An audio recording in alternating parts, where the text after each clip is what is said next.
जय श्रीमन नारायण दोस्तों। आज आप सुनेंगे वैशाख महात्म्य कथा के 7वें अध्याय को, जिसमें श्रुतदेव जी द्वारा अपने पिता मैत्र का किस प्रकार पिशाच की योनि से उद्धार किया गया। तो दोस्तों, यदि आपने पिछले अध्याय नहीं सुने हैं तो हमारे चैनल पर सुन सकते हैं और आगे के अध्यायों के लिए चैनल को सब्सक्राइब अवश्य कर लीजिए।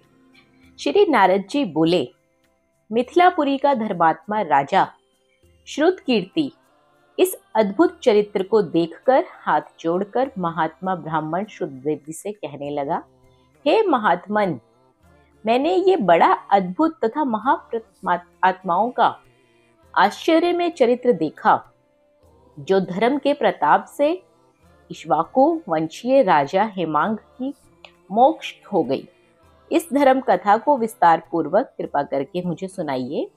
राजा के प्रश्न को सुनकर महात्मा श्रुतदेव धन्य है, धन्य है, धन्य है ये कह राजा की प्रशंसा करते हुए बोले, हे मिथिलेश, मैं वासुदेव भगवान में तेरी प्रीति देखकर शुभ भागवत धर्मों का वर्णन तेरे आगे करता हूँ, जिनको जान लेने से प्राणी संसारिक जन्मादि बंधनों से छूट जाता है।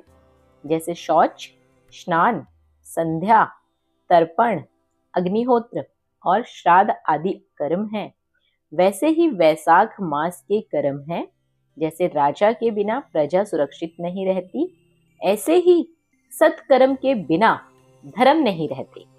वैशाख मास के समान कोई धर्म सुलभ नहीं है। जैसे जल का घड़ा देना, प्याऊ लगवाना, मार्ग में छाया करना, बावड़ी बनवाना, कुआं बनवाना, तालाब बनवाना, धर्मशाला बनवाना, सूर्योदय से पहले प्रतिदिन स्नान करना, मधुसूदन भगवान का सुगंधित कोमल पुष्पों से पूजन करना, कथा सुनना, मार्ग से थके हुओं की हवा करना, श्रम को दूर करने वाले गौरस, गुड़ का शरबत पिलाना, जूता दान करना, खड़ाऊ दान करना, छतरी दान करना, पंखा, तिल, शहद, नारियल, ईख, कपूर, कस्तूरी, चंदन आदि सुगंधित वस्तुएं, सैया, खाट, आम आदि रसीले फल, ककड़ी, दही, पान इत्यादि इन सभी चीजों का दान करना, गौओं को घास डालना, पूर्णिमा के दिन अन्न दान करना, चैत्र की अमावस को करील का दान करना, शरीर पर तेल आदि मर्दन ना करना, पत्ते पर भोजन करना, नित्य नैवेद्य धूप दीप करना, फल अन्न आदि का भोग लगाना, गुड़, सौंठ, आंवले, तंदुल, शाक आदि का दान करना, ये सब धर्म वैशाख मास में सबसे उत्तम माने जाते हैं। स्त्रियों को माधव भगवान का पूजन फूलों से घर या मंदिर में अवश्य करना चाहिए। पूजा नहीं करने से उसकी आयु, पुत्र सुख तथा पति सुख के साधन नष्ट हो जाते हैं। इस माह में विष्णु भगवान, लक्ष्मी माता, मुनि तथा देवताओं के साथ साथ घर घर जाकर ये देखते हैं कि कौन प्राणी मेरा पूजा कर रहा है, कौन नहीं कर रहा है। जो पूजा नहीं करते हैं वे उनसे महादुखी होने का श्राप दे देते हैं। वैशाख मास में जल और अन्नदान, भूखे प्राणियों की प्राण रक्षा को अवश्य करना चाहिए। नहीं करने से पशु, पक्षी और पिशाच की योनि प्राप्त होती है। हे राजन, अन्नदान न करने की एक अद्भुत कथा जो मेरे अनुभव की हुई है सो तेरे सामने कहता हूँ। रेवा नदी के किनारे मेरे पिता पिशाच होकर अपना ही मांस खाते थे। भूख और प्यास के मारे उनका शरीर स्थिर हो गया था। पूर्व संचित दुष्ट कर्मों से उनकी क्षुधा तथा तृष्णा बढ़ गई थी। छायाहीन सेमल के वृक्ष के पास अन्न न मिलने के कारण उनकी चैतन्यता नष्ट हो गई थी तथा कंठ के बीच में मांस खड़ा हो जाने के कारण कंठ नली का छिद्र सूक्ष्म हो गया था, जिससे ऐसी पीड़ा होती थी कि प्राण जाने का भय रहता था। कुआं, बावड़ी और तालाब के शीतल जल को देखकर वह उसे विष समझता था। मैं गंगा यात्रा के निमित्त जा रहा हूँ। देवयोग से रेवा नदी के किनारे पर पहुंच गया। वहां मार्ग में ये अद्भुत दृश्य देख के शालमली के वृक्ष की जड़ में एक पिशाच भूखा प्यासा चिल्लाता हुआ अपना ही मांस खा रहा है। वह पापी मुझे देख मुझे मारने को दौड़ा, परंतु मेरे तेज के मारे वह निस्तेज हो गया। मेरे हृदय में दया उत्पन्न हुई। तब मैंने उससे कहा, डरे मत, तू कौन है, जल्दी बता, मैं तुझे अभी इस कष्ट से छुड़ा दूंगा। मेरा ऐसे कहने पर वह मुझे अपना पुत्र न जानकर कहने लगा कि पहले मैं अनर्त देश का एक भूवराख्य नगर था। मेरा नाम मैत्र था, संस्कृति गोत्र में उत्पन्न हुआ था। तप, विद्यादान और यज्ञ आदि में मेरी बहुत बड़ी निष्ठा थी। मेरी संपूर्ण विद्या पढ़ी और पढ़ाई, संपूर्ण तीर्थों में स्नान किया।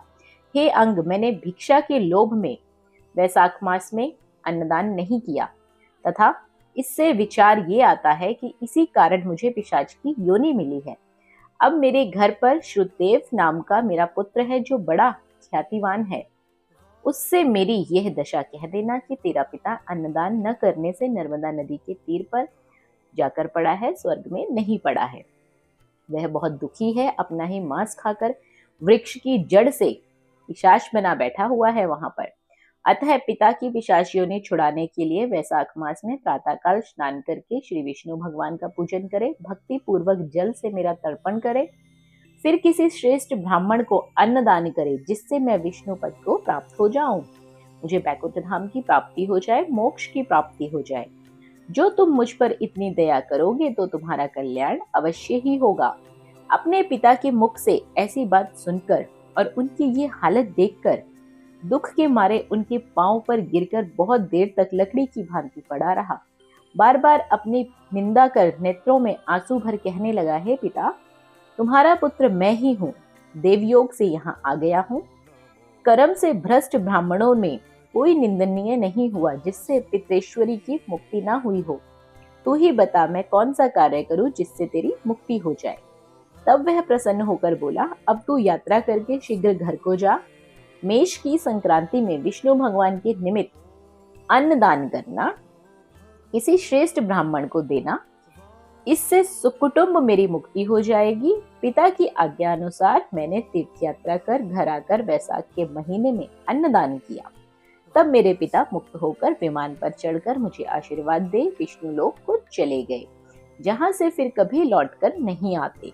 इसलिए अन्नदान सब शास्त्रों में बड़ा धर्म कहा गया है। हे राजन, ये सब धर्मों का सारभूत है जो मैंने तुमसे कह दिया है। अब ये किसी बात को ये तुम किसी और को सुनाने की भी इच्छा हो तो सुना सकते हैं, सो कह मैं तुझसे सत्य ही कहूंगा। इस प्रकार से वैशाख महात्म्य कथा का 7वां अध्याय पूरा होता है। आशा करती हूँ वीडियो कथा आपको ज्यादा अच्छी लगी होगी। वीडियो पसंद आई हो, कथा अच्छी लगी हो तो लाइक और शेयर करना बिल्कुल ना भूलिए। चैनल को सब्सक्राइब कर बेल आइकन के बटन को जरूर दबा दीजिए। धन्यवाद।